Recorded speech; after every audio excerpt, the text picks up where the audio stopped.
अस्सलाम वालेकुम students. First year chemistry chapter number 5 ये लेक्चर नंबर 1 है जिसमें हमने इंटरमॉलिक्यूलर फोर्सेस को सीखना है। स्टूडेंट्स, इस चैप्टर से आम तौर पे बोर्ड एग्जाम में शॉर्ट क्वेश्चंस और एमसीक्यूज आते हैं, लेकिन वो क्वेश्चंस लॉजिकल और रीजनिंग होते हैं। अब उनको बेहतर तौर पर अटैम्प्ट करने के लिए आपके कंसेप्ट्स बहुत अच्छी तरह से क्लियर होने चाहिए, तभी आप उनको अटैम्प्ट कर सकते हैं।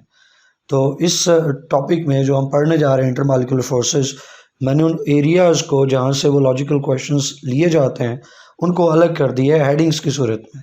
तो मैं साथ साथ आपको बताऊंगा कि ये क्वेश्चन आना है, इस तरह से आना है और उसका ये पॉसिबल बेहतर आंसर हो सकता है, ताकि आप उसको अच्छी तरह से प्रिपेयर करें और फिर पूरे मार्क्स ले सकें।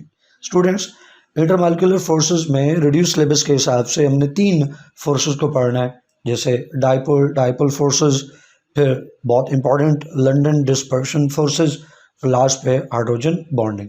तो इन तीनों फोर्सेस को इसी लेक्चर में हम कवर करेंगे। आगाज़ लेते हैं डाइपोल फोर्सेस से। पहले इसको डिफाइन कर लेते हैं। जैसे कि इसका नाम सजेस्ट करता है, डाइपोल यानी दो डाइपोल्स के दरमियान में ये अट्रैक्शन की फोर्सेस एग्जिस्ट करती। अब ये डाइपोल्स हैं क्या, किन को डाइपोल कहते हैं, हम अलग से डाइपोल को रिकॉल कर लेते हैं, फिर हमें डाइपोल फोर्सेस को समझना आसान हो जाएगा। तो स्टूडेंट्स, डाइपोल एक पोलर मॉलिक्यूल को कहते हैं, और जो पोलर मॉलिक्यूल है वो पोलर क्यों है? पोलर मॉलिक्यूल पोलर इसलिए है कि उसमें पोलर कोवलेंट बॉन्ड है, और पोलर कोवलेंट बॉन्ड कौन सा होता है? जो डिफरेंट एटम्स के दरमियान में हो। तो जैसे यहाँ पे हाइड्रोजन क्लोराइड सब्सटेंस है, तो उसमें बॉन्ड है हाइड्रोजन और क्लोरीन एटम्स के दरमियान में। तो ये जो कोवलेंट बॉन्ड है ये पोलर कोवलेंट बॉन्ड है, क्योंकि हाइड्रोजन और क्लोरीन की इलेक्ट्रोनेगेटिविटी में खासा डिफरेंस है। इलेक्ट्रोनेगेटिविटी के डिफरेंस की वजह से जो पोलैरिटी है वो जनरेट होती है। क्लोरीन ज़्यादा इलेक्ट्रोनेगेटिव है, ये इलेक्ट्रॉन्स को ज़्यादा अपनी तरफ अट्रैक्ट कर लेता है, उस पर पार्शियल नेगेटिव, और हाइड्रोजन की तरफ से इलेक्ट्रॉन की डेफिशिएंसी हो जाती है, तो इस पे पार्शियल पॉजिटिव चार्ज आ जाता है। यूँ इस मॉलिक्यूल में जो दो एंड्स क्रिएट हो जाते हैं, एक एंड पे पार्शियल पॉजिटिव चार्ज और एक एंड पे पार्शियल नेगेटिव चार्ज। इन चार्जेस के दो एंड्स की वजह से, दो पोल्स की वजह से इसको पोलर मॉलिक्यूल कहेंगे। और चूंकि इसमें दो एंड्स हैं चार्जेस के, तो इसी पोलर मॉलिक्यूल को हम एक और नाम भी दे सकते हैं, दैट्स डाइपोल।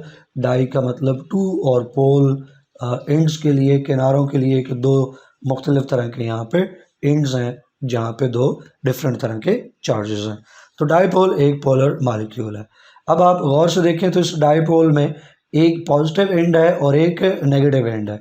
इसी तरह से एक और यहाँ पे इसी सब्सटेंस का मॉलिक्यूल हम ड्रॉ करें, यानी हाइड्रोजन क्लोराइड का एक और मॉलिक्यूल हम ले लें, यहाँ पे पार्शियल नेगेटिव पार्शियल पॉजिटिव। तो स्टूडेंट्स, एक मॉलिक्यूल का जो पार्शियल पॉजिटिव एंड है दूसरे मॉलिक्यूल के पार्शियल नेगेटिव एंड को अपनी तरफ से अट्रैक्ट करेगा, एक दोनों के दरम्यान में फोर्स ऑफ अट्रैक्शन डेवलप हो जाएगी। और चूंकि ये दो डाइपोल्स हैं, वो भी एक डाइपोल है, नीचे वाला मॉलिक्यूल भी एक डाइपोल है, तो फिर हम कहेंगे कि ये जो फोर्स ऑफ अट्रैक्शन है, चूंकि ये दो परमानेंट डाइपोल्स के दरमियान में है, मीन्स तो ये फिर डाइपोल फोर्स ऑफ अट्रैक्शन हुई।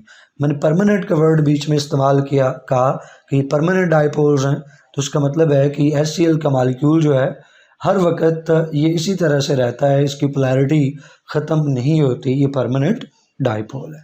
अब हम इसको डिफ़ाइन करने जा रहे हैं, तो आप आसानी से समझ जाएंगे कि डाइपोल फोर्सेस ये वो अट्रैक्टिव फोर्सेस हैं जो एक डाइपोल है, एक पोलर मॉलिक्यूल है, उसके पॉजिटिव एंड और दूसरा जो पोलर मॉलिक्यूल है उसके नेगेटिव एंड के दरमियान में मौजूद हैं, तो उनको हम डाइपोल फोर्सेस कहते हैं। एक्सप्लेनेशन में जो पॉइंट्स हैं वो भी मैं आपके साथ डिस्कस कर चुका कि जो पोलर मॉलिक्यूल्स हैं उनमें डिफरेंट, एक मॉलिक्यूल के डिफरेंट पार्ट्स पे चार्जेस होते हैं, एक पॉजिटिवली चार्ज एंड होता है तो एक नेगेटिवली चार्ज एंड होता है। तो एक मॉलिक्यूल का पॉजिटिव दूसरे मॉलिक्यूल का नेगेटिव, ये एक दूसरे को अट्रैक्ट करते हैं। तो चार्जेस के दरमियान में जो फोर्सेस डेवलप होती हैं अट्रैक्शंस की या रिपल्शन की, यहाँ पे तो हम अट्रैक्शन को फोकस कर रहे हैं, लेकिन चार्जेस में आपको पता है सेम चार्जेस हों तो रिपल्शन की फोर्सेस भी होती हैं। तो चार्जेस के दरमियान में जो फोर्सेस है ना, उनको इलेक्ट्रोस्टैटिक फोर्सेस कहा जाता है। इलेक्ट्रोस्टैटिक इंटरैक्शंस, इलेक्ट्रोस्टैटिक फोर्सेस, वो रिपल्जन के भी होते हैं, अट्रैक्शंस के भी होते हैं। यहाँ फोकस हमारा अट्रैक्शन का है, तो हम कहेंगे कि ये जो डाइपोल डाइपोल इंटरैक्शंस हैं, dipole dipole forces of attractions हैं, एक्चुअल में ये इलेक्ट्रोस्टैटिक इन नेचर हैं, क्योंकि ये परमानेंट डाइपोल्स में जो चार्जेस हैं, एक डाइपोल का पॉजिटिव एंड और दूसरे डाइपोल का पार्शियल नेगेटिव एंड, उनके दरमियान में तो मींस इलेक्ट्रोस्टैटिक इन नेचर। बात आगे बढ़ाएं तो कुछ एग्जांपल्स आप देख लें पोलर मॉलिक्यूल्स की। इस लेवल पे तो आपको बहुत सारे होने चाहिए, लेकिन कुछ अगर आपको नहीं पता तो आप यहाँ से बुक से याद कर सकते हैं। हाइड्रोजन क्लोराइड अभी बताया एक पोलर मॉलिक्यूल है, इसी तरह क्लोरोफॉर्म है, वाटर है, और बहुत सारे पोलर मॉलिक्यूल्स हैं, कोई से आप एग्जाम्पल में लिख सकते हैं। तो ये जो डाइपोल डाइपोल फोर्सेस हैं स्टूडेंट्स, ये स्ट्रॉन्गर होती हैं क्योंकि चार्जेस के दरमियान में है, पोलर मॉलिक्यूल्स हैं। डाइपोल डाइपोल फोर्सेस दो पोलर मॉलिक्यूल्स के दरमियान में है, तो ये रिलेटिवली जो नॉन पोलर मॉलिक्यूल्स में मौजूद फोर्सेस हैं उनसे तो ये स्ट्रॉन्गर हैं, लेकिन जारी बात है जो कोवलेंट बॉन्ड है, प्योर कोवलेंट बॉन्ड है, उससे तो वीकर होंगी। लेकिन जो नॉन पोलर मॉलिक्यूल्स हैं उनके दरमियान में जो फोर्सेस ऑफ अट्रैक्शन है उनसे ये स्ट्रॉन्गर होंगी, ये पोलर मॉलिक्यूल्स के दरमियान में फोर्सेस ऑफ अट्रैक्शन जो परमानेंट डाइपोल्स के दरमियान में। तो ये कंट्रोल करती हैं जो थर्मोडायनेमिक प्रॉपर्टीज़ हैं, थर्मोडायनेमिक पैरामीटर्स हैं सब्सटेंसेस के, जैसे कि मेल्टिंग पॉइंट है, बॉइलिंग पॉइंट है, हीट ऑफ वेपोराइजेशन, सब्लिमेशन वगैरह वगैरह। तो ये जो थर्मोडायनेमिक प्रॉपर्टीज़ हैं, फीचर्स हैं एक सब्सटेंस के, वो इन इंटरमॉलिक्यूलर फोर्सेस की स्ट्रेंथ के ऊपर डिपेंड करते होते हैं। जितनी ये intermolecular forces, dipole dipole forces stronger होंगी, ये जो पैरामीटर्स हैं, melting point, boiling point, heat of vaporisation, sublimation वगैरह, ये भी हाई होंगे। तो ये थी dipole dipole forces of attraction. Students, board के पॉइंट ऑफ व्यू से देखें तो डाइपोल डाइपोल फोर्सेस के ऊपर क्वेश्चंस आमतौर पे नहीं आते, आसान भी है और आपने इसको प्रीवियस क्लासेस में पढ़ भी रखा है। तो एग्ज़ाम में लंदन डिस्पर्शन फोर्सेस, इनके ऊपर ज़्यादा चांसेस होते हैं क्वेश्चन आने के, पास्ट पेपर्स में इनके ऊपर ज़्यादा पूछा गया है। तो चले लंदन डिस्पर्शन फोर्सेस सीखते हैं। इससे पहले कि डेफिनेशन की तरफ जाएं, मैं थोड़ा सा आपको बैकग्राउंड में कुछ नॉलेज बता देता हूँ ताकि फिर आसानी से इसकी डेफिनेशन और एक्सप्लेनेशन हम समझ सकें। तो स्टूडेंट्स, जो नॉन पोलर सब्सटेंसेस होते हैं, मिसाल के तौर पे यहाँ पे हम एक एटम ले लेते हैं। आपको पता है मॉलिक्यूल्स जो हैं वो नंबर ऑफ़ एटम्स की बेस पे हम उनको कैटेगराइज करते हैं। एक ऐसा मॉलिक्यूल जो एक ही एटम से मिलकर बना है मोनो एटॉमिक मॉलिक्यूल कहलाएगा, 2 एटम से मिलकर बना है तो डाई एटॉमिक, 3 से मिलकर बना है तो ट्राई एटॉमिक, उससे ज़्यादा है तो पोली एटॉमिक। तो यहाँ पे हम मोनो एटॉमिक की बात कर रहे हैं, जैसे कि जो नोबल गैसेस हैं, हीलियम, नियॉन, आर्गन, क्रिप्टॉन वगैरह, तो वो आपको पता है बॉन्ड्स तो बनाती नहीं है नॉर्मल कंडीशंस पे, तो उनका एक एटम ही एक मॉलिक्यूल है। तो मोनो एटॉमिक मॉलिक्यूल है ये, इसका ये न्यूक्लियस, और न्यूक्लियस के बाहर जो इलेक्ट्रॉन्स हैं, तो इलेक्ट्रॉन्स की ये डेंसिटी है, इलेक्ट्रॉनिक क्लाउड है। तो बजाय एक एक इलेक्ट्रॉन हम शेल्स में बनाए, हम यूँ जो है वो डॉट्स लगा देते हैं, ये लाइंस लगा देते हैं, इसको हम इलेक्ट्रॉन क्लाउड या इलेक्ट्रॉनिक क्लाउड या इलेक्ट्रॉन चार्ज डेंसिटी कहते होते हैं। कि न्यूक्लियस के बाहर कलेक्टिवली सारे जो इलेक्ट्रॉन्स हैं वो कलेक्टिवली उसकी इलेक्ट्रॉनिक क्लाउड या इलेक्ट्रॉन चार्ज डेंसिटी कहलाते हैं। अब अगर आप गौर से देखें तो न्यूक्लियस के बाहर जो ये इलेक्ट्रॉनिक क्लाउड है ये स्फेरिकल है, ये इक्वली डिस्ट्रीब्यूटेड है, इवनली डिस्ट्रीब्यूटेड है, हर तरफ से बराबर है एक स्फेयर की सूरत में। लेकिन ऐसा हो सकता है कि किसी टाइम पे रिलेटिव स्पीड ऑफ इलेक्ट्रॉन्स की वजह से ये जो इलेक्ट्रॉन्स हैं, ये इलेक्ट्रॉनिक क्लाउड है, for very short period of time, for very brief instant of time, ये इलेक्ट्रॉन्स जो हैं ज़्यादा एक तरफ हो जाएं और एक तरफ इलेक्ट्रॉन की डेफिशिएंसी हो जाए न्यूक्लियस के, और एक तरफ इलेक्ट्रॉन्स की जो चार्ज डेंसिटी है वो ज़्यादा हो जाए। इस तरह से कि इलेक्ट्रॉन्स एक तरफ जो है वो घूमते घूमते ज़्यादा हो गया रिलेटिव स्पीड की वजह से, और न्यूक्लियस के दूसरी तरफ जो है वो इलेक्ट्रॉन्स की कमी हो गई है। तो एक तरफ इलेक्ट्रॉन चार्ज डेंसिटी न्यूक्लियस की एक तरफ ज़्यादा हो गई, दूसरी तरफ कम हो गई। अब जिस तरफ इलेक्ट्रॉन की चार्ज डेंसिटी ज़्यादा होगी तो हम कह सकते हैं उस तरफ रिलेटिवली नेगेटिव चार्ज ज़्यादा है, और दूसरी तरफ रिलेटिवली चार्ज जो है वो कम हो गया, डेफिशिएंसी होगी, तो उसको उधर हम फिर पॉजिटिव कह सकते हैं कि उधर थोड़ा पार्शल पॉजिटिव पोल क्रिएट हो गया और दूसरी तरफ relatively partial negative pole create हो गया। ये बहुत थोड़े टाइम के लिए है। बिल्ट इन अगर हम बात करें, उसकी नेचर की बात करें, तो अपनी नेचर में वो सब्सटेंस, वो मॉलिक्यूल नॉन पोलर है, लेकिन बहुत थोड़े से टाइम के लिए, बहुत ब्रीफ इंटरवल ऑफ टाइम के लिए वो क्या हो गया, इलेक्ट्रॉन की रिलेटिव मोशन की वजह से वो पोलर हो गया। ये टेम्परेरी पोलर बना है, for very brief instant of time के लिए ये पोलर बना है। तो उसको हम नाम देंगे instantaneous polar substance, instantaneous polar molecule, instantaneous polar molecule, ये जो एक थोड़ी देर के लिए टेम्परेरी पोलर मॉलिक्यूल बना है। अब इसके साथ एक सामने, क्योंकि एक्चुअल में जहाँ आप गैसेस रख रहे हैं वहाँ कोई एक मॉलिक्यूल तो नहीं होता, millions and billions of molecules होते हैं।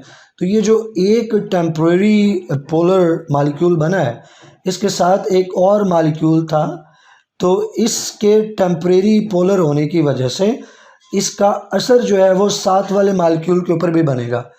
इसके पोलर हो जाने की वजह से, जिसको मैं हाईलाइट कर देता हूँ, इसके पोलर हो जाने की वजह से जो साथ वाला मॉलिक्यूल है वो भी वक्ती तौर पे पोलर हो जाएगा। तो जब ये पोलर हो जाएगा, यहाँ पे मैं इसको बना लेता हूँ, इसके पॉजिटिव की तरफ इसका नेगेटिव रखेंगे हम, थोड़ा सा चलें इसको बड़ा बना लेते हैं। तो पॉजिटिव की तरफ नेगेटिव और नेगेटिव की तरफ पॉजिटिव, तो यहाँ पॉजिटिव चार्ज इकट्ठा हो गया और इधर ज़्यादा नेगेटिव चार्ज इकट्ठा हो गया, तो पॉजिटिव की तरफ नेगेटिव एंड आपने करीब कर रखा है। तो एक के पोलर ऑटोमेटिकली, ये नहीं होगा कि हम उसको कह रहे हैं कि तुम ऐसा हो जाओ, तुम्हारे कहने पे वो हो रहा है, कोई एक्सटर्नल कंडीशंस हैं, फैक्टर्स हैं, नहीं, ये ऑटोमेटिकली, मैंने कहा relative motion of electrons around the nucleus, उसकी वजह से automatically for brief period of time ऐसा हो जाता है कि एक मालिक्यूल वो टेम्परेरीली पोलर हो जाता है, उसकी वजह से जो नेबरिंग मालिक्यूल है वो पोलर हो जाएगा। तो अब जो नेबरिंग मालिक्यूल पोलर हुआ है, इसको हम कहेंगे इंड्यूस्ड, क्योंकि ये दूसरे की वजह से हुआ, दूसरे के असर को लेके, दूसरे के इफेक्ट को लेके ये पोलर बना है, तो इसको इंड्यूस्ड पोलर कहेंगे। है ये भी टेम्परेरीली, जो पहले बना वो भी टेम्परेरी है, ये भी टेम्परेरी है, लेकिन इसको हम इंड्यूस्ड कहेंगे क्योंकि दूसरे की वजह से बना। तो अब एक इंड्यूस्ड है और एक इंस्टेंटेनियस, एक को हम नाम दे रहे हैं। इनके पॉजिटिव और नेगेटिव एंड्स के दरमियान में फोर्स ऑफ अट्रैक्शन जो है वो डेवलप हो जाएगी। इस फोर्स ऑफ अट्रैक्शन को हम लंदन डिस्पर्शन फोर्स कहते हैं, खाली डिस्पर्शन फोर्स कहते हैं या लंदन डिस्पर्शन फोर्स कहते हैं। अब सवाल ये पैदा होता है कि इसको डिस्पर्शन फोर्स क्यों कह रहे हैं। डिस्पर्स का मतलब होता है कि जो अरेंजमेंट पहले बनी हुई है, आर्डर है, वो तरतीब, वो आर्डर टूट जाना, डिस्पर्स हो जाना, इधर उधर रैंडमली फैल जाना। तो पहले इलेक्ट्रॉन की जो डेंसिटी थी, इलेक्ट्रॉन क्लाउड था, वो इवनली डिस्ट्रीब्यूटेड था, एक ऑर्डर मौजूद था, लेकिन बाद में क्या हुआ कि वो ऑर्डर टूट गया और वो जो इलेक्ट्रॉन्स हैं डिस्पर्स हो गए, एक तरफ ज़्यादा हो गए, एक तरफ कम हो गए। तो चूंकि इलेक्ट्रॉन चार्ज डेंसिटी की डिस्पर्शन हुई है, लिहाजा ये जो फोर्स ऑफ अट्रैक्शन होगी डिस्पर्शन फोर्स ऑफ अट्रैक्शन कहलाएगी। लंदन एक साइंटिस्ट हैं जिन्होंने पहली दफ़ा ये एक्सप्लेनेशन दी कि जो नॉन पोलर सब्सटेंसेस के दरमियान में फोर्स ऑफ अट्रैक्शन है, उसके पीछे इस तरह की डिस्पर्शन वाली लॉजिक है, डिस्पर्शन वाली रीज़न है। तो दैट्स वाई फिर नाम जो टोटल पड़ गया वो लंदन डिस्पर्शन फोर्सेस हो गया। अब जब इसको डिफ़ाइन करेंगे, एक्सप्लेन करेंगे, तो यही सारी बातें रिपीट होंगी और बड़ी आसानी से इसको आप समझ लेंगे। तो डेफिनेशन की तरफ जाते हैं। लंदन डिस्पर्शन फोर्सेस क्या है? तो ये वो फोर्सेस ऑफ अट्रैक्शन है जो नॉन पोलर मालिक्यूल्स के दरमियान में है। वो नॉन पोलर मालिक्यूल जिनमें से एक जो है वो वक्ती तौर पे इंस्टेंट ऑफ टाइम के लिए पोलर बन गया और दूसरा भी फॉर इंस्टेंट ऑफ टाइम के लिए पोलर बन गया। दोनों ही टेम्परेरी पोलर मालिक्यूल्स हैं, उनके दरमियान में ये फोर्स ऑफ अट्रैक्शन है। तो आप यूँ भी कह सकते हैं कि दो इंस्टेंटेनियस या दो टेम्परेरी, ज़्यादा बेटर वर्ड टेम्परेरी है, तो दो टेम्परेरी पोलर मालिक्यूल्स के दरमियान में जो फोर्स ऑफ अट्रैक्शन है, दैट्स लंदन डिस्पर्शन फोर्सेस। या एक और भी तरीका है, जैसे अभी आपको समझाया कि एक जो है वो पहले relative motion of electrons around the nucleus, उसकी वजह से एक इंस्टेंटेनियस डाइपोल बनता है, पोलर बनता है, और उसके बनने की वजह से नेबरिंग जो मॉलिक्यूल है वो भी टेम्परेरी डाइपोल बन जाता है, उसको इंड्यूस्ड कहते हैं। तो इंस्टेंटेनियस डाइपोल और इंड्यूस्ड डाइपोल में जो फोर्स ऑफ अट्रैक्शन होगी फिर उसको डिस्पर्शन फोर्स या लंडन डिस्पर्शन फोर्स कहेंगे। दोनों में से ऊपर वाली स्टेटमेंट आप ले लें या नीचे वाली स्टेटमेंट ले लें, जो मर्जी आप लिख लें, जो आसानी से आपको याद हो। दोनों लिखना चाहते हैं बोर्ड में तो दोनों लिख लें, आपकी मर्जी है। अब बढ़ते हैं एक्सप्लेनेशन की तरफ। तो इसको जो नेम दिया गया लंडन डिस्पर्शन का, क्यों दिया गया बता चुका कि लंडन डिस्पर्शन फोर्सेस, इसको फ्रिट्ज लंडन जो साइंटिस्ट है उनकी वजह से कहते हैं, जिन्होंने ये explanation the, theoretical explanation of the attractive forces between non polar molecules. देखो नॉन पोलर मॉलिक्यूल्स के दरम्यान में अट्रैक्टिव फोर्सेस तो एग्जिस्ट करती हैं। क्यों एग्जिस्ट करती हैं, ये लॉजिक दी फ्रिट्ज लंडन ने पहली दफ़ा 1928 में। उन्होंने ये बताया कि अच्छा यूं पहले इंस्टेंटेनियस डाइपोल है, फिर इंड्यूस्ड डाइपोल बनता है और उनमें ये फोर्सेस डेवलप होती हैं। दैट्स वाई चूँकि इलेक्ट्रॉनिक क्लाउड की डिस्पर्शन हो रही है तो डिस्पर्शन का वर्ड आ गया। लंदन ने एक्सप्लेनेशन दी तो लंदन डिस्पर्शन फोर्सेस। फिर हेडिंग जो है नेमिंग के बाद एग्जिस्टेंस की है कि आपने प्रूव करना है, लॉजिक देनी है कि नॉन पोलर मॉलिक्यूल्स के दरमियान में फोर्सेस ऑफ अट्रैक्शन एग्जिस्ट करती हैं। कैसे आप प्रूव करोगे कि इनके दरमियान में फोर्सेस एग्जिस्ट करती हैं? तो एक एग्जांपल से हम इसको प्रूव कर सकते हैं। कुछ सब्सटेंसेस लें, जैसे हाइड्रोजन है, हीलियम, नियॉन, आर्गोन, क्लोरीन है, फ्लोरीन है, मीथेन है। ये सारे नॉन पोलर सब्सटेंसेस हैं जिनका ये नाम लिखे हुए हैं। इन नॉन पोलर सब्सटेंसेस को, जिसमें ये सारी ही गैसेस हैं, इन सारी गैसेस को हम टेम्परेचर लो करके लिक्विफाई कर सकते हैं, लिक्विड में कन्वर्ट कर सकते हैं, और फिर फर्दर टेम्परेचर डिक्रीज करके हम उसको सॉलिड में कन्वर्ट कर सकते हैं। तो गैस से लिक्विड में डेवलप होने का क्या मतलब है, लिक्विड में कन्वर्ट होने का क्या मतलब है? फोर्सेस थी तो एक गैशियस सब्सटेंस लिक्विड में कन्वर्ट हुआ ना, क्योंकि हम जानते हैं कि फोर्सेस गैसेस की सूरत में फोर्सेस जो इंटरमॉलिक्यूलर फोर्सेस हैं वो वीकर होती हैं, ना होने के बराबर होती हैं, और लिक्विड्स में वो forces of attraction relatively stronger होती हैं सॉलिड में, और उनकी स्ट्रेंथ बढ़ जाती है। तो एग्जिस्ट करेंगी फोर्सेस तो फिर वो गैस से लिक्विड में बनेंगी ना। दो मॉलिक्यूल्स के दरमियान में एक सब्सटेंस में इंटरमॉलिक्यूलर फोर्स एग्जिस्ट करती ही नहीं है, तो फिर आप जितना मर्जी टेम्परेचर ले लो, लो कर लो, वो गैस से लिक्विड नहीं होना, उसने लिक्विड से उसने सॉलिड नहीं होना।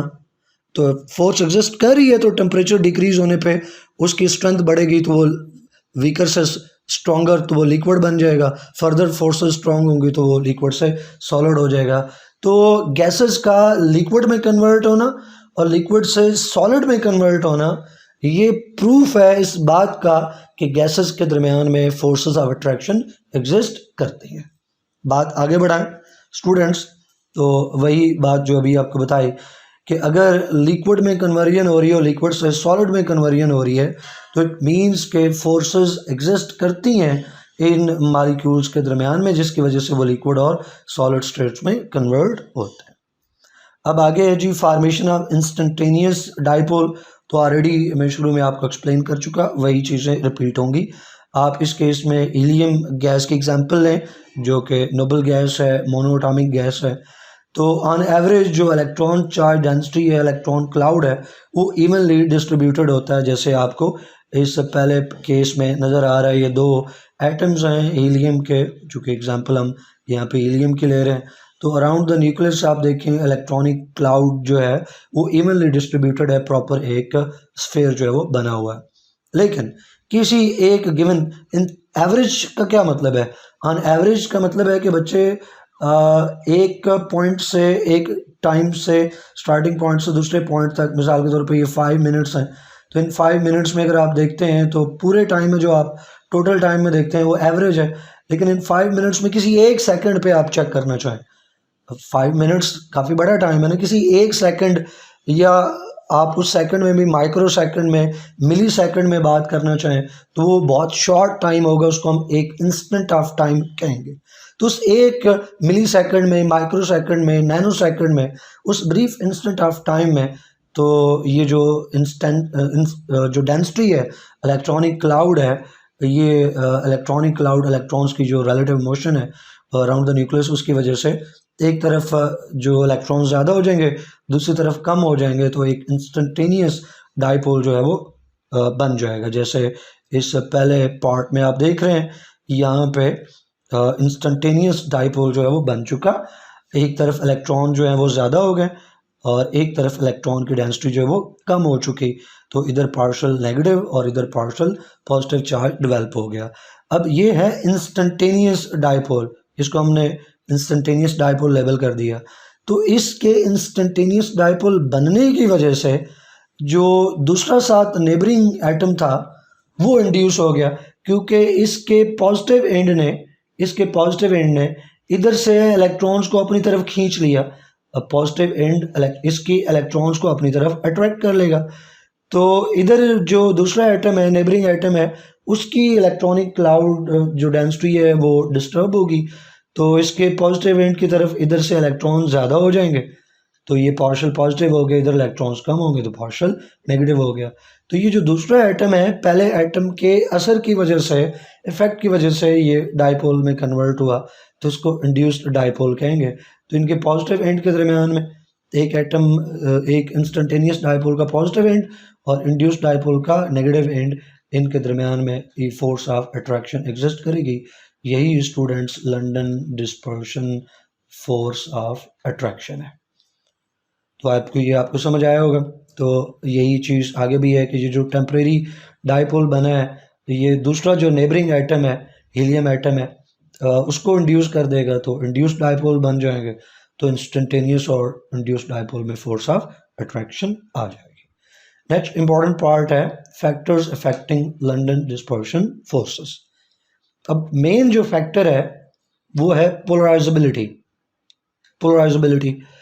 अब बाकी जो आपकी बुक में दो फैक्टर्स दिए हैं, एटॉमिक और molecular size, number of atoms and molecules, ये डायरेक्ट पोलराइजेबिलिटी के साथ जुड़े हुए हैं।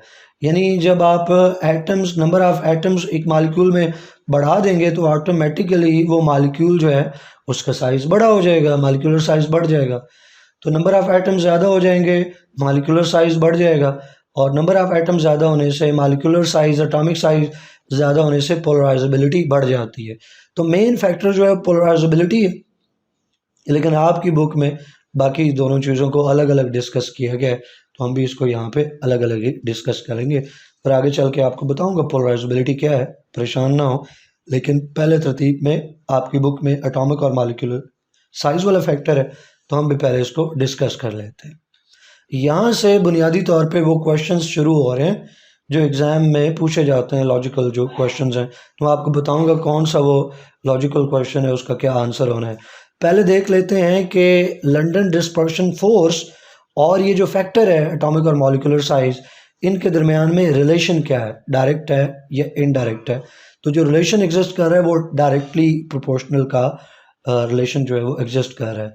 तो जो स्ट्रेंथ है इन लंदन डिस्पर्शन फोर्सेस की, वो डायरेक्टली डिपेंड करती है जो साइज़ है electronic cloud of the atom और मॉलिक्यूल। दूसरे लफ्ज़ों में मॉलिक्यूल बड़ा होगा या एटम बड़ा होगा तो ऑटोमेटिकली उसका इलेक्ट्रॉनिक क्लाउड जो है वो ज़्यादा होगा। तो इलेक्ट्रॉनिक क्लाउड ज़्यादा होगा तो उसकी डिस्पर्शन आसान होगी, डिस्पर्शन आसान होगी तो मींस लंदन डिस्पर्शन फोर्सेस जो है वो स्ट्रॉन्गर होंगी। तो जैसे जैसे साइज़ इंक्रीज़ होगा एटम या मॉलिक्यूल का, डिस्पर्शन आसान होती जाएगी और लंदन डिस्पर्शन फोर्सेस जो हैं वो प्रोमिनेंट होती जाएंगी, स्ट्रॉन्गर होती जाएंगी। अब इसी फैक्टर में रिलेशन में एक एग्जांपल देखते हैं। एग्जांपल है इनर्ट गैसेस यानी नोबल गैसेस की। नोबल गैसेस दूसरा नाम इनर्ट गैसेस है। तो inert gases, noble gases monoatomic gases हैं, कोवेलेंट बॉन्ड नहीं बनाती। इनका जो वैलेंस शेल है वो कंप्लीट है, डुप्लेट और ऑक्टेट इनका कंप्लीट होता है, तो ये बॉन्ड नहीं बनाती। क्वेश्चन जो है, इंपॉर्टेंट बात जो है जो पूछी जाती है एग्जाम में, वो ये वाली लाइन है कि ग्रुप 8 में, नोबल गैसेस का ग्रुप 8 है, तो ग्रुप 8 में हीलियम से रेडॉन की तरफ आप जाएं, टॉप टू बॉटम मूव करें, तो जो बॉइलिंग पॉइंट है वो इंक्रीज होता है। ये न्यूमेरिकल डाटा आपकी बुक में शेयर किया गया है, अगर इसे याद कर सकते हैं तो अच्छी बात है, नहीं याद होता तो आपको इसकी लॉजिक पता होनी चाहिए, वो मेन चीज़ है। डाटा याद हो जाए अच्छी बात, ना याद हो तो कोई बात नहीं। तो यहाँ पे देखें -268.6, तो फिर 245.9, फिर -185.7। तो टेम्परेचर जो है वो इंक्रीज़ हो रहा है। अगर कोई स्टूडेंट सोचेगा कि ये नंबर तो छोटा है तो इंक्रीज़ कैसे हुआ, तो बता दूं कि टेम्परेचर में जो टेम्परेचर जितना नंबर माइनस में होता है, माइनस में नंबर जितना छोटा होता है वो टेम्परेचर हम उतना उसको हाई कहते हैं। यानी -268.6 जो है ये लो टेम्परेचर है और उसके मुकाबले में -245.9 हाई टेम्परेचर है। तो इसकी रीज़न क्या है, आपसे पूछा जाएगा, ये स्टेटमेंट दी जाएगी कि boiling point of noble gases increases down the group, justify why, give reason, explain why. तो इस तरह के क्वेश्चन होंगे। तो वन लाइनर आंसर क्या है, this is because of increase in molecular size. जब आप टॉप टू बॉटम मूव करते हैं तो एटॉमिक साइज इंक्रीज होता है। हीलियम जो है वो छोटा एटम है, उसके मुकाबले में नियॉन बड़ा एटम है, आर्गॉन और बड़ा है, और उसके बाद क्रिप्टॉन जो है उसका साइज़ और ज़्यादा, जीनॉन का साइज़ उससे बड़ा, रेडॉन का साइज़ उससे बड़ा। तो टॉप टू बॉटम जो है वो मॉलिक्यूलर साइज़ बढ़ रहा है। मॉलिक्यूलर साइज़ बढ़ने से हमने क्या सीखा, डिस्पर्शन आसान हो जाती है, और डिस्पर्शन आसान होने से लंदन डिस्पर्शन फोर्सेस स्ट्रॉन्गर हो जाती हैं, जिसके नतीजे में जो बॉइलिंग पॉइंट है डाउन द ग्रुप वो इंक्रीज हो जाता है। नेक्स्ट फैक्टर जो है पोलराइजेबिलिटी का है। एग्ज़ाम में ये फैक्टर अलग से डिफ़ाइन करने के लिए आ जाया करता है, और आपसे पूछते हैं कि डिफ़ाइन करें पोलराइजेबिलिटी और इसका लंदन डिस्पर्शन फोर्सेस के साथ रिलेशन बताएं। तो पोलराइजेबिलिटी को अगर हम डिफ़ाइन करें स्टूडेंट्स, तो एक मॉलिक्यूल को आप डिस्पर्स कर रहे हो, उसके इलेक्ट्रॉनिक क्लाउड को, उसकी चार्ज डेंसिटी को आप डिस्टॉर्ट कर रहे हैं। डिस्पर्शन के लिए की जगह एक और वर्ड है, आप डिस्टॉर्शन यूज़ करें, डिस्पर्शन यूज़ करें, तो एक ही बात है। लंदन डिस्पर्शन फोर्सेस के पीछे मॉलिक्यूल्स की, जो मॉलिक्यूल्स हैं, एटम्स हैं, उनकी डिस्पर्शन है, उनके इलेक्ट्रॉनिक क्लाउड की डिस्पर्शन है। तो डिस्पर्शन जितनी आसान होगी, लंदन डिस्पर्शन फोर्सेस उतनी ही जो है वो स्ट्रॉन्गर होंगी। तो जो डिस्टॉर्ट होने की एबिलिटी है उसी को पोलराइजेबिलिटी कहते हैं। एक सब्सटेंस है, एक एटम है, एक मॉलिक्यूल है, जिसमें डिस्टॉर्शन क्रिएट करने की, जिसकी इलेक्ट्रॉनिक क्लाउड को डिस्टॉर्ट करने की एबिलिटी कम है, तो उसकी पोलराइजेबिलिटी कम है। जिसको आसानी से हम डिस्टॉर्ट कर सकते हैं, डिस्पर्स कर सकते हैं, मींस उसकी पोलराइजेबिलिटी ज़्यादा है। तो पोलराइजेबिलिटी एक एटम या मॉलिक्यूल की क्या है, it is the measure of ease with which electron charge density is distorted. जिस आसानी से आप इलेक्ट्रॉनिक चार्ज डेंसिटी को डिस्टॉर्ट कर सकते हैं, डिस्पर्स कर सकते हैं, उसी को पोलराइजेबिलिटी का नाम देते हैं। अब इसका रिलेशन क्या है लंदन डिस्पर्शन फोर्सेस के साथ, तो आपको बता दिया कि डायरेक्टली प्रोपोर्शनल है। जो लार्जर एटम्स हैं उनमें ज़्यादा इलेक्ट्रॉन्स हैं। ज़्यादा इलेक्ट्रॉन्स होने का मतलब है इलेक्ट्रॉन क्लाउड जो है वो ज़्यादा है as compared to smaller atoms. तो अगर लार्जर एटम्स में इलेक्ट्रॉन ज़्यादा है, इलेक्ट्रॉनिक क्लाउड ज़्यादा है, तो मींस उनके जो वैलेंस इलेक्ट्रॉन्स हैं, आउटर इलेक्ट्रॉन्स हैं, वो लूजली बाउंडेड होंगे। एटम बड़ा है ना, तो वैलेंस इलेक्ट्रॉन्स जो है वो न्यूक्लियस से दूर होंगे। बड़ा एटम है, आउटर शेल दूर होगा, तो उसके वैलेंस इलेक्ट्रॉन भी न्यूक्लियस से दूर होंगे। तो न्यूक्लियस की फोर्स वैलेंस इलेक्ट्रॉन्स के ऊपर, आउटर इलेक्ट्रॉन्स के ऊपर रिलेटिवली कम होगी, जिससे उनको डिस्टॉर्ट करना, उसको डिस्पर्स करना रिलेटिवली आसान है as compared to tightly bonded electrons in small atoms. इसका मतलब ये हुआ कि पोलराइजेबिलिटी इंक्रीज होती है जब atomic size, molecular size increase होता है। एग्जाम्पल देखें, एग्जाम्पल से ही क्वेश्चन आ जाएगा। एग्जाम्पल जो है वो हैलोजेंस की है। अगर आप बात करें हैलोजेंस में, तो पहला मेंबर जो है वो फ्लोरीन है। फ्लोरीन गैस है रूम टेम्परेचर पे। दूसरा मेंबर क्लोरीन है, क्लोरीन भी गैस है, लेकिन क्लोरीन जो है उसका जो बॉइलिंग पॉइंट है वो हाई है as compared to fluorine. Chlorine में अट्रैक्टिव फोर्सेस ज़्यादा हैं एज़ कम्पेयर टू फ्लोरीन, इसलिए फ्लोरीन के मुकाबले में क्लोरीन को ज़्यादा आसानी से हम लिक्विफाई कर सकते हैं। मींस क्लोरीन में अट्रैक्टिव फोर्सेस ज़्यादा है एज़ कम्पेयर टू फ्लोरीन। फिर तीसरा मेंबर जो है डाउन द ग्रुप वो ब्रोमीन है। ब्रोमीन जो है वो एक लिक्विड है। फिर चौथा मेंबर जो है वो आयोडीन है। आयोडीन रूम टेम्परेचर पे सॉलिड है।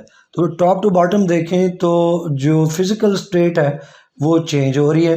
पहला मेंबर गैस है, दूसरा मेंबर जो है वो भी गैस है, विद हायर बॉइलिंग पॉइंट, और तीसरा मेंबर जो है ब्रोमीन वो एक लिक्विड हो गया, और चौथा मेंबर आयोडीन वो सॉलिड है।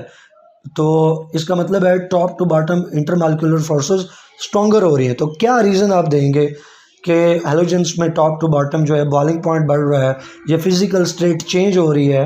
तो लॉजिक क्या है, रीज़न क्या है? तो लॉजिक और रीज़न जो आप देंगे वो पोलराइजेबिलिटी के फैक्टर के साथ देंगे। रीज़न ये है स्टूडेंट्स के जो पोलराइजेबिलिटी है वो इंक्रीज़ हो रही है, टॉप टू बॉटम जो है मालिकुलर साइज़ बढ़ रहा है, मालिकुलर साइज़ बढ़ने से पोलराइजेबिलिटी बढ़ रही है, पोलराइजेबिलिटी बढ़ने से जो लंडन डिस्पर्शन फोर्सेस हैं वो बढ़ रही हैं टॉप टू बॉटम, लिहाजा स्टेट चेंज हो रही है, गैसेस से फिर लिक्विड और लिक्विड से फिर सॉलिड स्टेट हुई, मींस इंटरमॉलिक्यूलर फोर्सेस स्ट्रॉन्गर हुई। फिर तीसरा फैक्टर जो है वो नंबर ऑफ एटम्स हैं एक मालिक्यूल में। तो अब सारी बात है, मालिक्यूल में नंबर ऑफ एटम्स बढ़ेंगे तो मालिक्यूलर का साइज़ बढ़ेगा, पोलराइजेबिलिटी बढ़ेगी, लंडन डिस्पर्शन फोर्सेस स्ट्रॉन्ग होंगी। तो रिलेशन क्या है? डायरेक्टली प्रोपोर्शनल है। जो इलांगेटेड मालिक्यूल्स हैं, बड़े मालिक्यूल्स हैं, उनका अपने जैसे नेबरिंग मालिक्यूल्स के साथ कॉन्टैक्ट ज़्यादा होगा, ज़्यादा कॉन्टैक्ट एरिया है तो मीन्स पोलराइजेबिलिटी ज़्यादा होगी। स्मॉलर मालिक्यूल्स जो हैं वो कम कॉन्टैक्ट क्रिएट करते हैं तो पोलराइजेबिलिटी स्मॉलर मालिक्यूल्स में कम होती है। तो नंबर ऑफ़ एटम ज़्यादा होंगे, कॉन्टैक्ट सरफेस ज़्यादा होगी, नंबर ऑफ़ कॉन्टैक्ट ज़्यादा होंगे, पोलराइजेबिलिटी ज़्यादा होगी, लंडन डिस्पर्शन फोर्सेस स्ट्रॉन्गर होंगी। इसकी भी एग्जांपल से ही क्वेश्चन बोर्ड के पेपर में पूछा जाता है। अगेन एग्जांपल जो है वो बॉइलिंग पॉइंट्स हैं और फिज़िकल स्टेट्स हैं किसकी? हाइड्रोकार्बन्स। हाइड्रोकार्बन्स आपने पढ़ रखा है कि हाइड्रोजन और कार्बन के ये कंपाउंड्स हैं, ऑर्गेनिक कंपाउंड्स में अल्केन्स, अल्कीन्स और अल्काइंस। इसके अलावा जो साइक्लिक हाइड्रोकार्बन्स भी होते हैं, नॉन साइक्लिक भी होते हैं। एनी जो हाइड्रोकार्बन्स हैं, कार्बन और हाइड्रोजन के जो कंपाउंड्स हैं, इनकी फिजिकल स्टेट और इनके बॉइलिंग पॉइंट्स जो हैं वो इंक्रीज़ होते हैं कार्बन नंबर के इंक्रीज़ होने के साथ। ये कुछ फेमिलियर है, 10th क्लास में आपने पढ़ रखा है, methane, ethane, propane, butane and so on. तो आप इनको देखें, डाउन द फैमिली आप मूव करें तो नंबर ऑफ़ जो कार्बन एटम्स है वो बढ़ रहे हैं, जिससे नंबर ऑफ़ हाइड्रोजन एटम्स भी बढ़ रहे हैं। हर मेंबर, एक मेंबर से दूसरे मेंबर पे आप मूव करें तो CH2 ग्रुप का इजाफा हो जाता है।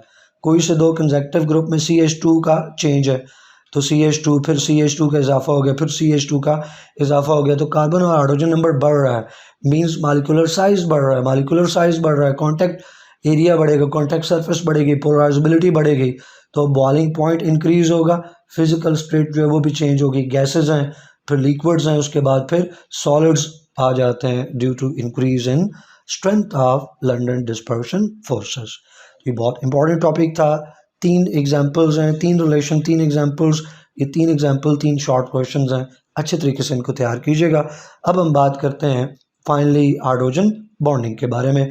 आपने इसको 9th 10th में पढ़ रखा है तो ऑलमोस्ट वही चीज़ें, थोड़ा सा और नॉलेज होगा।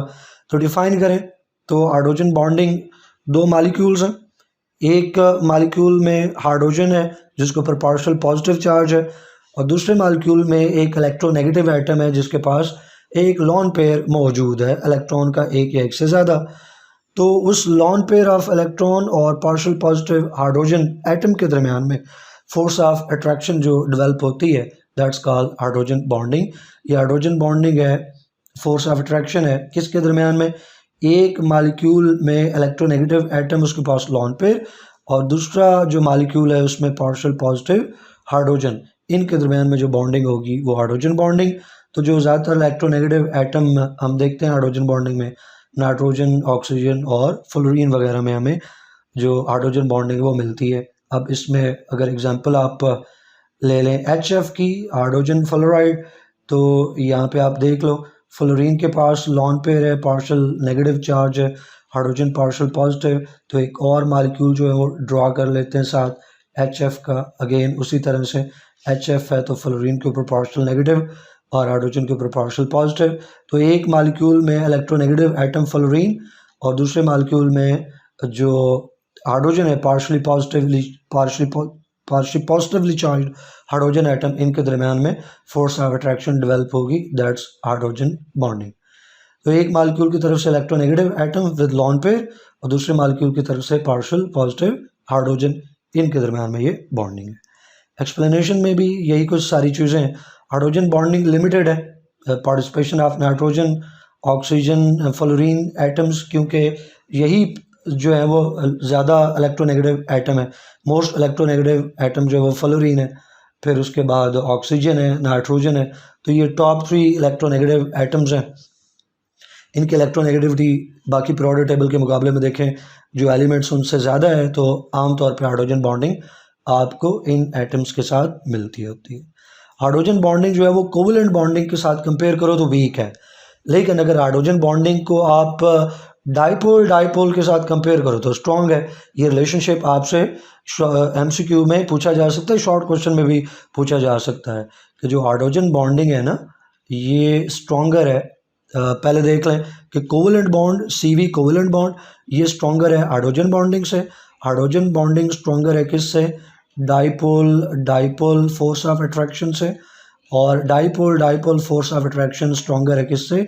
लंदन डिस्पर्शन फोर्सेस से। तो ये 4 चीज़ें हैं जिनको हमने रिलेट किया। ये रिलेशनशिप शॉर्ट क्वेश्चन में पूछा जाता है, इंट्री टेस्ट में तो बहुत पूछा जाता है, बोर्ड के पेपर में भी ये पूछ लिया जाता है, तो ये याद रखिएगा। और यहाँ पे भी आपको यही रिलेशनशिप बताया गया है। हाइड्रोजन बॉन्डिंग का मॉलिक्यूल की प्रॉपर्टीज़ के ऊपर, सब्सटेंस की प्रॉपर्टीज़ के ऊपर क्या इम्पैक्ट है, इसकी एग्जांपल देख लेते हैं यहाँ पे हम स्टूडेंट्स। तो अगर बात करें, कंपेयर करें हाइड्रोजन सल्फाइड को और हाइड्रोजन ऑक्साइड को, यानी वाटर और हाइड्रोजन सल्फाइड, इनको कंपेयर करें तो जो बॉइलिंग पॉइंट है, हीट ऑफ वेपोराइजेशन है और इस तरह की बाकी जो प्रॉपर्टीज़ हैं, थर्मोडायनेमिक प्रॉपर्टीज़, वो वाटर की हाई हैं as compared to hydrogen sulphide. उसकी वजह कि वाटर के अंदर जो है वो हाइड्रोजन बॉन्डिंग है, जबकि H2S के अंदर हाइड्रोजन बॉन्डिंग ना होने के बराबर और डाइपोल इंटरेक्शंस जो हैं वो प्रोमिनेंट है। तो हम कहते हैं वाटर के अंदर हाइड्रोजन बॉन्डिंग, तो H2S में डाइपोल फोर्सेस प्रोमिनेंट है। हाइड्रोजन बॉन्डिंग चूँकि स्ट्रॉन्गर होती है, लिहाजा वाटर के जो boiling point, heat of vaporization जो है वो हायर है as compared to boiling point and heat of vaporization of hydrogen sulphide. ऐसी और एग्जाम्पल्स भी आगे आनी है। एप्लीकेशंस ऑफ हाइड्रोजन बॉन्डिंग जो है ये एक इम्पॉर्टेंट एडिंग है, लास्ट एडिंग है हाइड्रोजन बॉन्डिंग में, और सबसे इम्पॉर्टेंट यही है। और यहीं से क्वेश्चन एग्जाम में शॉर्ट क्वेश्चन भी और MCQ भी ज़्यादातर यहाँ से पूछा जाता है। तो हाइड्रोजन बॉन्डिंग का इम्पैक्ट जो है सब्सटेंसेस के ऊपर, उसमें थर्मोडायनेमिक प्रॉपर्टीज़ को हम देख सकते हैं। यहाँ पे जो थर्मोडायनेमिक प्रॉपर्टीज़ हम देखने जा रहे हैं वो बॉइलिंग पॉइंट, और बॉइलिंग पॉइंट किसका? हाइड्राइड्स का। आपको बता दूं हाइड्राइड्स किसे कहते हैं स्टूडेंट्स? हाइड्रोजन का जो कंपाउंड है जिसमें एक एटम हाइड्रोजन का है, या एक एलिमेंट जो है वो हाइड्रोजन है और दूसरा कोई और एलिमेंट हो सकता है, तो उस एलिमेंट के भी कोई नंबर ऑफ एटम्स हो सकते हैं, और जो हाइड्रोजन है उसके भी कोई नंबर ऑफ एटम्स हो सकते हैं। तो दो एटम से, ये दो एलिमेंट से मिलके एक जो कंपाउंड बन रहा है वो बाइनरी कंपाउंड कहलाता है। एक ऐसा कंपाउंड जिसमें सिर्फ 2 ही एलिमेंट्स हों, उस कंपाउंड को क्या कहते हैं? Binary compound. मॉलिक्यूल है तो बाइनरी मॉलिक्यूल, बाइनरी 2 के लिए। तो जो हाइड्राइड्स हैं, पहली बात तो ये बाइनरी हैं, इसमें 2 एलिमेंट्स होंगे। फिर हाइड्राइड है तो उन 2 एलिमेंट्स में से एक होगा हाइड्रोजन और दूसरा कोई और एलिमेंट हो सकता है जिसके साथ हाइड्रोजन जो है वो बॉन्ड बनाता हो। वो मेटल एटम भी हो सकता है, नॉन मेटल एटम भी हो सकता है। अगर वो दूसरा एटम जो है वो मेटल हो तो ऐसे हाइड्राइड्स को मेटेलिक हाइड्राइड्स कहते हैं, और दूसरा एटम अगर नॉन मेटल हो तो ऐसे हाइड्राइड्स को नॉन मेटेलिक हाइड्राइड्स कहते हैं। स्टूडेंट्स, जो मेटेलिक हाइड्राइड्स हैं जिसमें हाइड्रोजन के साथ दूसरा एटम जो है वो अगर कोई मेटल एटम है, तो फिर जो बॉन्डिंग होगी वो आयनिक बॉन्डिंग होगी। आयनिक बॉन्डिंग में मॉलिक्यूल्स होते नहीं हैं तो हाइड्रोजन बॉन्डिंग भी नहीं होती। लिहाजा यहाँ पे हम जिन हाइड्राइड्स का जिक्र करने जा रहे हैं वो कोवलेंट हाइड्राइड्स हैं जिनमें कोवलेंट बॉन्ड जो है वो मौजूद है, यानी हाइड्रोजन के साथ जो हम दूसरा एलिमेंट लेंगे वो मेटल नहीं होगा, नॉन मेटल होगा। और इसकी कुछ एग्जांपल हम देखते हैं।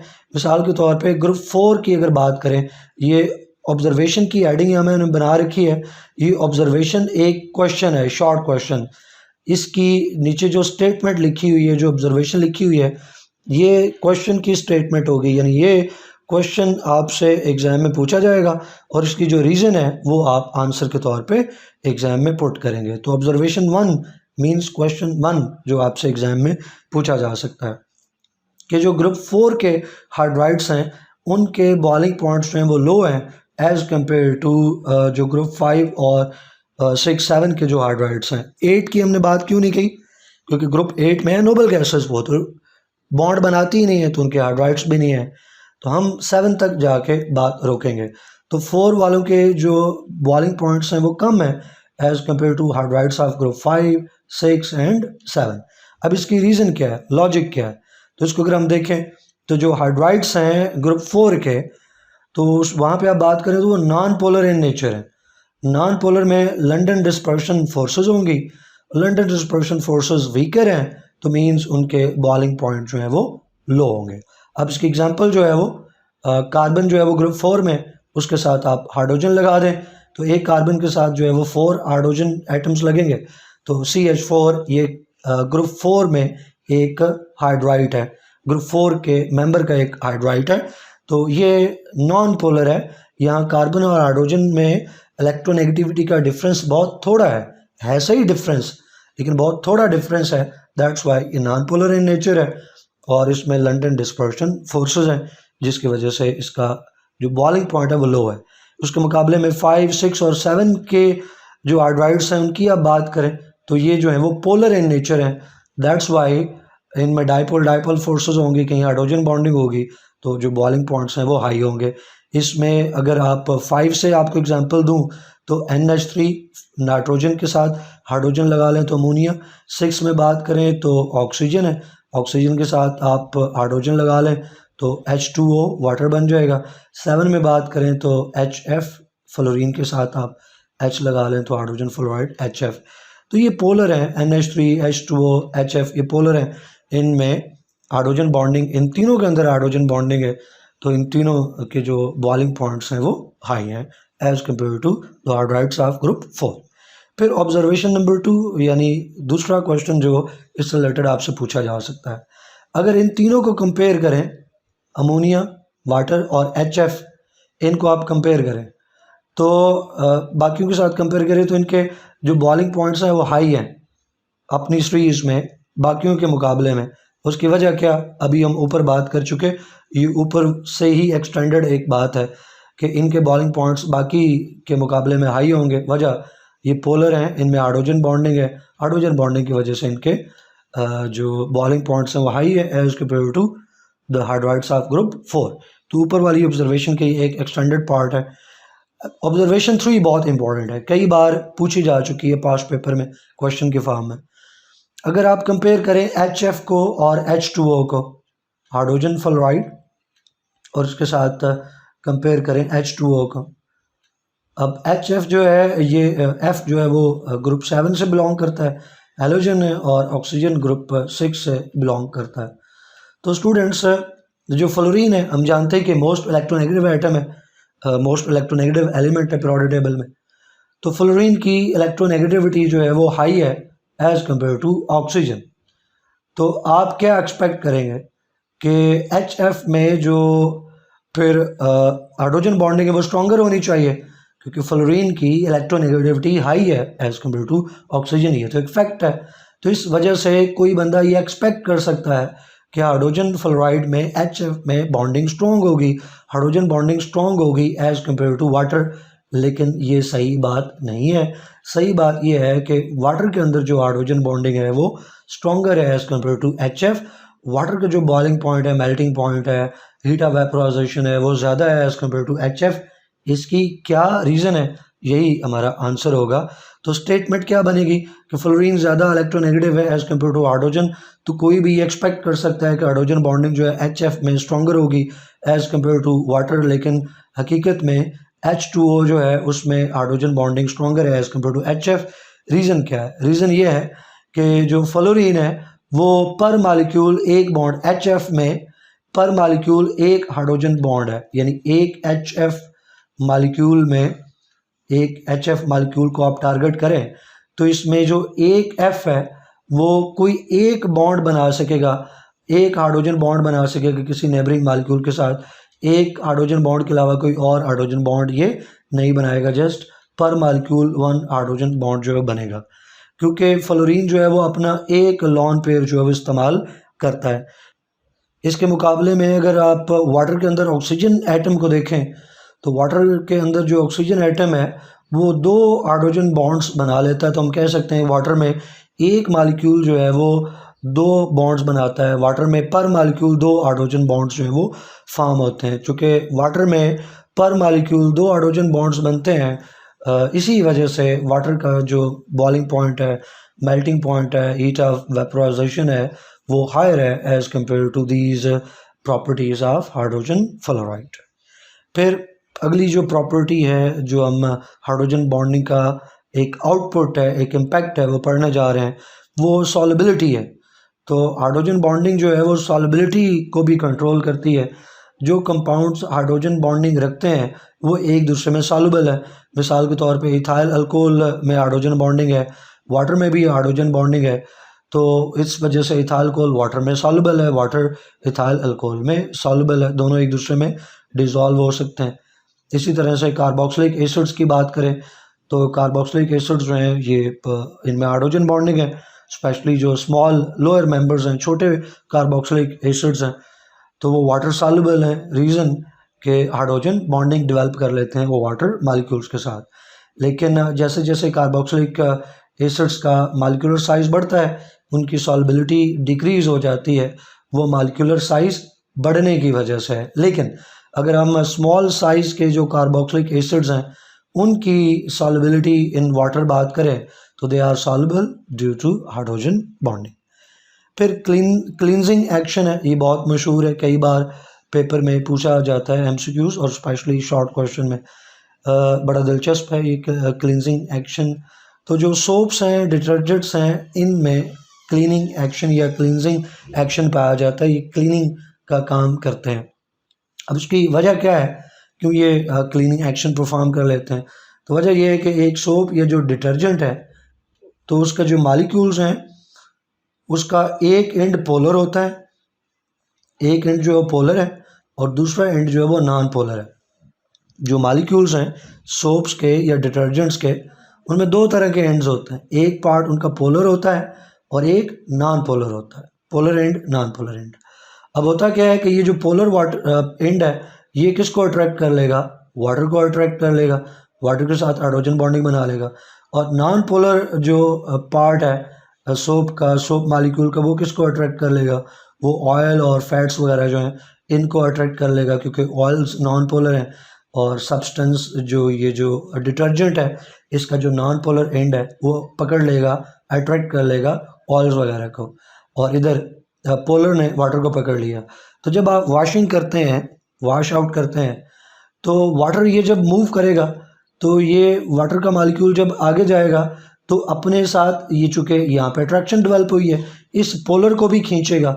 जब इस पोलर को खींचेगा उसी के साथ जुड़ा हुआ नॉन पोलर है तो ये पूरा सब्सटेंस पोलर नॉन पोलर इधर मूव करेगा। जब नॉन पोलर इधर जाएगा तो ये ऑयल को भी अपने साथ खींचता हुआ इधर जाएगा। तो कपड़े के अंदर जो या आपके हाथों पे जो ऑयल लगा हुआ है वो अलग हो जाएगा, रिमूव हो जाएगा। यही क्लीनिंग है कि वहाँ से कपड़े से या बर्तन से या आपके हाथों से ऑयल फैट अलग हो गया। कौन ले गया उसको, ऑयल फैट को? Non polar end of the soap molecule. Non polar कैसे ले गया है? क्योंकि नॉन पोलर पोलर के साथ जुड़ा हुआ है, यह है तो पूरा मालिक्यूल, एक मालिक्यूल है। तो जब वाटर ने पोलर को अट्रैक्ट किया तो इस मीन्स वाटर के इस तरफ मूव करने से ये पूरा मालिक्यूल इधर मूव हुआ। तो इसी मालिक्यूल के एक एंड ने ऑयल को पकड़ रखा है, ऑयल मालिक्यूल को अट्रैक्ट कर रखा है। तो जब पूरा मालिक्यूल मूव करेगा तो ऑयल को भी साथ मूव करता हुआ लेके जाएगा, यानी जब वॉश आउट करेंगे तो ऑयल जो है वो रिमूव हो जाएगा, फैट्स रिमूव हो जाएंगे।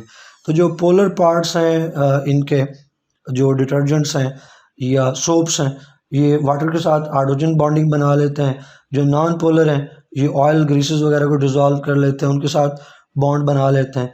इसी तरह जो वाटर है और पोलर एंड है सोप का, इनके दरम्यान में अट्रैक्शन जो है वो हेल्प करती है ताकि जो ग्रीस वगैरह है, ये ऑयल और फैटी कंटेंट है, वो वाटर के अंदर डिप हो जाए, दूसरे लफ्ज़ों में जैसे आपको बताया कि ये वाटर मालिक्यूल जब मूव करेंगे वॉशिंग आउट में तो ये अपने साथ किसको ले जाएगा, इस डिटर्जेंट के मालिक्यूल को, सोप के मालिक्यूल को ले जाएगा और इसी के एक कोने के साथ ऑयल जुड़ा हुआ है। तो जब ये मालिक्यूल मूव करेगा डिटर्जेंट का वाटर की वजह से तो ऑयल भी साथ मूव कर जाएगा। That's cleansing action of the soaps and detergents. बात आगे बढ़ाएं नंबर 4 पे, तो hydrogen bonding in paints and dyes. आपको पता है पेंट्स और डाइज जो हैं वो स्टिकी नेचर के हैं, एडेसिव प्रॉपर्टी है। तो इनकी जो एडेसिव प्रॉपर्टी है वो ड्यू टू हाइड्रोजन बॉन्डिंग है। जितनी हाइड्रोजन बॉन्डिंग जो है वो अच्छी होगी तो उतने ये जो ग्लू, गम्स और ये जो पेंट्स डाइज हैं ये उतने ही स्टिकी इन नेचर होंगे। हनी भी स्टिकी है इसी वजह से। फिर क्लॉथिंग की बात करें तो ये भी एक इम्पॉर्टेंट है, शॉर्ट क्वेश्चन में पूछ लिया जाता है। हाइड्रोजन बॉन्डिंग का क्लॉथिंग इंडस्ट्री में या फैब्रिक इंडस्ट्री में या टेक्सटाइल इंडस्ट्री में बहुत इंपॉर्टेंट रोल है, क्योंकि फाइबर के अंदर जो सब्सटेंस, जो मालिक्यूल्स मौजूद हैं उनकी जो हाइड्रोजन बॉन्डिंग है वो फाइबर की प्रॉपर्टीज़ को कंट्रोल करती है। जैसे कॉटन है, सिल्क है या बाकी जो सिंथेटिक फाइबर्स हैं क्लॉथिंग के लिए जो इस्तेमाल करते हैं उनमें हाइड्रोजन बॉन्डिंग, उनकी जो थ्रेडिंग है फाइबर की प्रॉपर्टी उसको कंट्रोल करती है। जैसे उसकी रिजिडिटी हो गई, उसकी टेंसाइल स्ट्रेंथ हो गई। तो ये जो प्रॉपर्टीज़ हैं ये जो फाइबर है उसकी क्वालिटी को डिटरमिन करती हैं और ये प्रॉपर्टीज़ हाइड्रोजन बॉन्डिंग की वजह से, हाइड्रोजन बॉन्डिंग जितनी बेहतर होगी ये प्रॉपर्टीज़ उतनी बेहतर होंगी, थ्रेड की क्वालिटी उतनी बेहतर होगी और उससे क्लॉथिंग जो है उतनी क्वालिटी की बनेगी, फॉर्म होगी। नंबर 6 पे स्टूडेंट्स फूड मटेरियल्स हैं। कुछ फूड मटेरियल्स हम खाते हैं उसमें भी हाइड्रोजन बॉन्डिंग मौजूद है, जैसे ग्लूकोज, फ्रक्टोज, सक्रोज, प्रोटीन्स, उनके अंदर हाइड्रोजन बॉन्डिंग है। इनकी अगर बात करें, ये जो इस सामने बुक में लिखे हुए हैं और नोट्स में ग्लूकोज, फ्रक्टोज वगैरह, तो इसमें OH ग्रुप होता है। OH ग्रुप की वजह से इनमें हाइड्रोजन बॉन्डिंग पाई जाती है। लास्ट के ऊपर नंबर 7 में hydrogen bonding in biological molecules. आपको पता है मोस्ट इंपॉर्टेंट बायोलॉजिकल मालिक्यूल्स में DNA और प्रोटीन्स हैं। तो DNA का जो स्ट्रक्चर है, प्रोटीन्स का जो स्ट्रक्चर है वो उनके फंक्शन को कंट्रोल कर रहा है। यानी प्रोटीन्स का फंक्शन और DNA का फंक्शन उनके स्ट्रक्चर पे डिपेंड कर रहा है। तो अगर इनका स्ट्रक्चर डिस्ट्रॉय हो जाए तो इनका फंक्शन डिस्ट्रॉय हो जाएगा। और प्रोटीन्स और DNA RNA का जो स्ट्रक्चर है वो हाइड्रोजन बॉन्डिंग की वजह से है। तो अगर हाइड्रोजन बॉन्डिंग ख़त्म कर दी जाए तो DNA और प्रोटीन्स डी नेचर हो जाएंगे, इनका स्ट्रक्चर डी फॉर्म हो जाएगा, तो ये अपना फंक्शन भी लूज़ कर देंगे और लाइफ फिर एक सब्सटेंस, एक जो लिविंग ऑर्गेनिज्म है वो फिर लिविंग नहीं रह सकेगा अगर उसकी प्रोटीन्स जो है वो डी नेचर हो जाएंगी, अगर उसका DNA जो है वो ख़त्म हो जाएगा, डी नेचर हो जाएगा। तो प्रोटीन्स एसेंशियल है लाइफ के लिए, DNA एसेंशियल है लाइफ के लिए, और इनका जो फंक्शन है इनके स्ट्रक्चर पे डिपेंड करता है और इनका स्ट्रक्चर जो है वो हाइड्रोजन बॉन्डिंग पे डिपेंड करता है। बहुत सारी प्रोटीन्स जो हैं वो एंजाइम्स के तौर पे एक्ट करती हैं और एंजाइम जो हैं वो कैटलिस्ट हैं, रेट ऑफ रिएक्शन को इंक्रीज़ करते हैं और बहुत ज़रूरी हैं। तो इसका मतलब हुआ कि एंजाइम्स में हाइड्रोजन बॉन्डिंग है, वो अगर हाइड्रोजन बॉन्डिंग डिस्टर्ब हो जाएगी तो एंजाइम अपना फंक्शन परफॉर्म नहीं कर सकेगा। इसी तरह से जो हेरिडिटी इंफॉर्मेशन है, एक जनरेशन से नेक्स्ट जनरेशन में जो कैरेक्टरिस्टिक्स ट्रांसफ़र होती है वालिदैन से बच्चों में, वो न्यूक्लिक एसिड मॉलिक्यूल्स DNA और RNA की वजह से हैं और उनमें भी हाइड्रोजन बॉन्डिंग है जो उनके स्ट्रक्चर को मेंटेन किए हुए है। तो ये भी एक आध बार एग्जाम में शॉर्ट क्वेश्चन के तौर पे पूछा गया है। ये जो टॉपिक है एप्लीकेशंस ऑफ हाइड्रोजन बॉन्डिंग, ये अलग से 5, 6, 7 नंबर का लॉन्ग क्वेश्चन भी एग्जाम में आ जाता होता है, लेकिन आमतौर पर चैप्टर 5 से MCQs और शॉर्ट क्वेश्चन आते हैं। मुझे उम्मीद है कि इंटरमॉलिक्यूलर फोर्सेस आपको क्लियर हुई होंगी। कोई क्वेश्चन क्यूरी हो तो कमेंट सेक्शन में आप पूछेंगे। वीडियो को लाइक करना है, फ्रेंड्स और फैमिली के साथ शेयर करना है। नेक्स्ट वीडियो में मिलेंगे। टिल देन अल्लाह हाफिज़।